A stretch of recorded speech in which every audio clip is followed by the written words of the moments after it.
लो दोस्तों, आप ट्रेडिंग कर रहे हो या सिर्फ गेस कर रहे हो? क्योंकि डिफरेंस समझना जरूरी है, इसलिए हम लेकर आए हैं ये मास्टर क्लास सीरीज सिर्फ आपके लिए। वेलकम टू ट्रेड इन्वेस्टर, जहां हम सीखते हैं इन्वेस्टिंग का असली साइंस। Investing is not a gamble, it's a skill, और वो स्किल हम यहाँ बिल्ड करते हैं step by step, from basics to brilliance. Market में पैसा सिर्फ उन्हीं लोगों का बनता है जो गेम को समझ जाते हैं। लेकिन सवाल है कि आप भी तैयार हैं इस गेम को मास्टर करने के लिए? ये मास्टर क्लास सिर्फ नॉलेज नहीं, एक मिशन है इंडिया के हर रिटेल ट्रेडर को एम्पावर करने का, सोच समझ के इन्वेस्ट करने का। तो बिना किसी देरी के चलिए शुरू करते हैं आज की वीडियो और जानते हैं एक और एक्साइटिंग कॉन्सेप्ट जो बना सकता है आपको एक स्मार्ट इन्वेस्टर। दोस्तों, स्टॉक चुनो या मत चुनो, लेकिन रिसर्च ज़रूर करो। दोस्तों, इमेजिन करो आप एक स्टॉक लेते हो बस किसी के कहने पर, बिना देखे कि उस कंपनी का असली हाल क्या है। रिजल्ट लॉस, रिग्रेट और फ्रस्ट्रेशन। ये बिल्कुल वैसा ही है जैसे मैंने आपको इस चैनल की फर्स्ट वीडियो में बताया था, माई स्टोरी में। लेकिन अगर आपको बेसिक स्टॉक रिसर्च करनी आ गई तो आप किसी के भी टिप के पीछे भागने वाले नहीं, बल्कि खुद के एनालिस्ट बन जाओगे। आज हम सीखेंगे कैसे Screener.in का यूज़ करके price to earning ratio, return on equity, depth, growth, सब कुछ चेक करें, बिल्कुल step by step, live stock example के साथ। क्या क्या लगेगा स्टॉक रिसर्च के लिए? सही स्टॉक रिसर्च के लिए आपको सिर्फ 2 फ्री टूल्स चाहिए। Screener.in, most beginner friendly trusted platform. Money control, news और फाइनेंशियल हिस्ट्री के लिए, और हाँ, बस थोड़ा कॉमन सेंस और पेशेंस भी। चलिए शुरू करते हैं Screener.in से।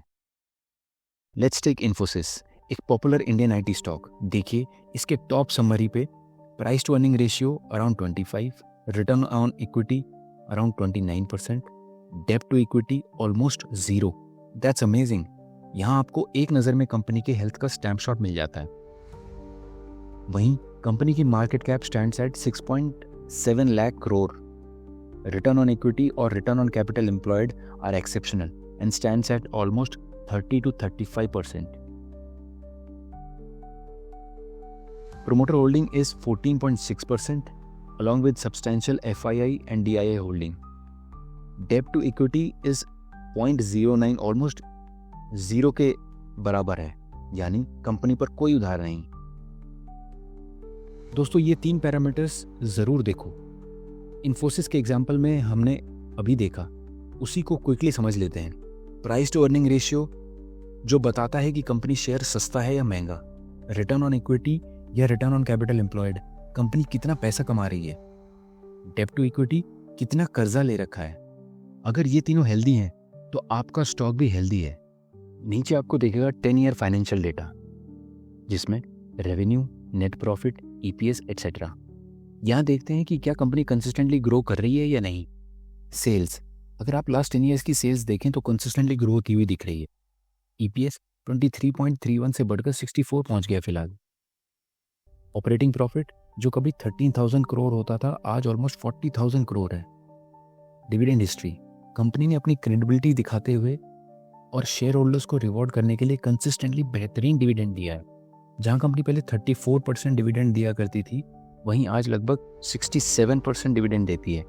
दोस्तों, ये रेड फ्लैग्स दिखे तो स्टॉक को हाथ भी मत लगाना। अब चलिए समझते हैं कि किस स्टॉक से दूर रहना चाहिए। यहाँ है रेड फ्लैग चेकलिस्ट।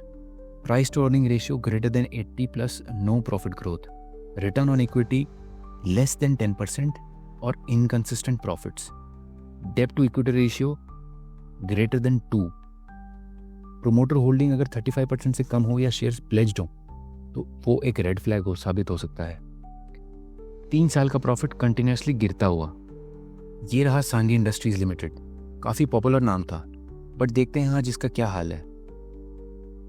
हाई डेप्ट, नेगेटिव रिटर्न ऑन इक्विटी और return on capital employed. Promoters ने अपने शेयर्स प्लेज किए हुए हैं। नेट प्रॉफिट इनकंसिस्टेंट है। Red flags can be seen throughout the stock. इस टाइप के स्टॉक सिर्फ प्राइस के चक्कर में लिए जाते हैं, फंडामेंटल्स के हिसाब से नहीं, और वहीं सबसे बड़ा रिस्क होता है। दोस्तों, अपना रिसर्च चेकलिस्ट बनाओ। ये रही आपकी रेडीमेड रिसर्च चेकलिस्ट, इसका स्क्रीनशॉट ले लो।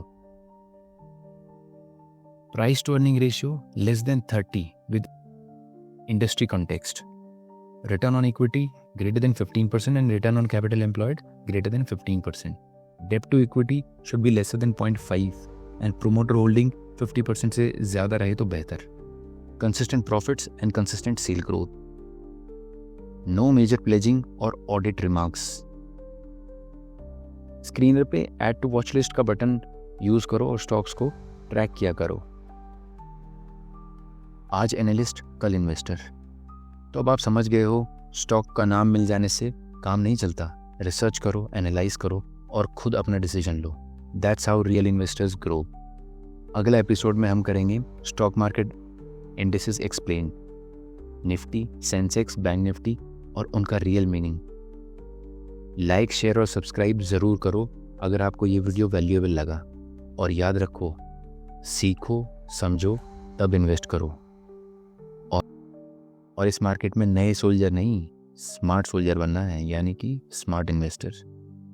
मैं हूँ आपका अपना दोस्त, एक आम इन्वेस्टर, और आप देख रहे हैं ट्रेड इन्वेस्टर, जहाँ हम बातें करते हैं बेसिक्स टू ब्रिलियंस की। Signing off, thank you and जय हिंद। हेलो दोस्तों, क्या आपको कभी लगता है कि इंडियन स्टॉक मार्केट सिर्फ एक धांधली का खेल है, जैसे सबके पास कोई सीक्रेट सॉस है और आप बस स्टॉक्स को उनके हाई पे खरीद कर लो पे बेच रहे हो? क्या आपको हर दिन शॉर्ट टिप्स और महंगे कोर्सेज से बम्बार्ड किया जा रहा है, जो चांद तारे तोड़ने का वादा तो करते हैं बट मिलता कुछ नहीं? हाय एवरीवन, मैं हूं आपका अपना रिटेलर दोस्त और स्वागत है आपका ट्रेड इन्वेस्टर पर, आपका वन स्टॉप सॉल्यूशन इन्वेस्टिंग और ट्रेडिंग के लिए। हमारा मिशन सिंपल है, आप जैसे हर इंडियन स्टॉक मार्केट रिटेलर को एम्पावर करना और सही राह पर कदम से कदम मिलाकर साथ चलना। हम आपको इतना नॉलेज और कॉन्फिडेंस देना चाहते हैं कि आप इस मार्केट को सक्सेसफुली नेविगेट कर सके और फिर कभी भी पेड टिप्स या महंगे कोर्सेज पर डिपेंड न करना पड़े। मैं आपकी सिचुएशन समझता हूँ और सच में समझता हूँ, क्योंकि मैं खुद भी इन्हीं प्रॉब्लम से गुजरा हूँ। मेरी अपनी स्टॉक मार्केट जर्नी 2017 में शुरू हुई थी और विश्वास करिए, एक बहुत ही हम्बल बिगिनिंग थी। मैंने भी काफी गलतियां की, उन्हीं ट्रैप्स में फंसा और वही फ्रस्ट्रेशन महसूस की, लेकिन धीरे धीरे लगातार सेल्फ इंप्रूवमेंट से, बहुत सारी बुक्स पढ़ के और घंटों वैल्यूएबल पॉडकास्ट और वीडियोस देखकर मैंने प्रोग्रेस करना शुरू किया। मैंने सीखा कि असली में क्या काम करता है और सबसे जरूरी क्या नहीं करता। ठीक वही चीज हम आपको अचीव करने के लिए यहाँ है, ताकि आप मार्केट के नए सोल्जर नहीं, स्मार्ट सोल्जर बन पाए। ये स्ट्रेटेजी अंडरस्टैंडिंग और इन्फॉर्म्ड डिसीजंस लेने की बात है, ना कि बस आंख बंद करके दूसरों को फॉलो करने। अब एक छोटा बट इंपॉर्टेंट डिस्क्लेमर, मैं सेबी रजिस्टर्ड एनालिस्ट नहीं हूँ। इस चैनल पर शेयर की गई सारी इन्फॉर्मेशन सिर्फ एजुकेशनल पर्पसेस के लिए है। कोई भी फाइनेंशियल डिसीजन लेने से पहले प्लीज अपनी अच्छी रिसर्च जरूर करें या किसी क्वालिफाइड फाइनेंशियल एडवाइजर से सलाह लें। अगर आप स्टॉक मार्केट में स्मार्ट सोल्जर बनना चाहते हैं और अपने फाइनेंशियल फ्यूचर का कंट्रोल लेना चाहते हैं, तो उस लाइक बटन को प्लीज दबाइए। इस वीडियो को उन सभी के साथ शेयर करो जिन्हें इसकी जरूरत है, और डेफिनेटली हमारे चैनल यानी ट्रेड इन्वेस्टर को सब्सक्राइब करो। आपका सपोर्ट सच में हमें वैल्यूएबल और फ्री कंटेंट लाने के लिए मोटिवेट करेगा।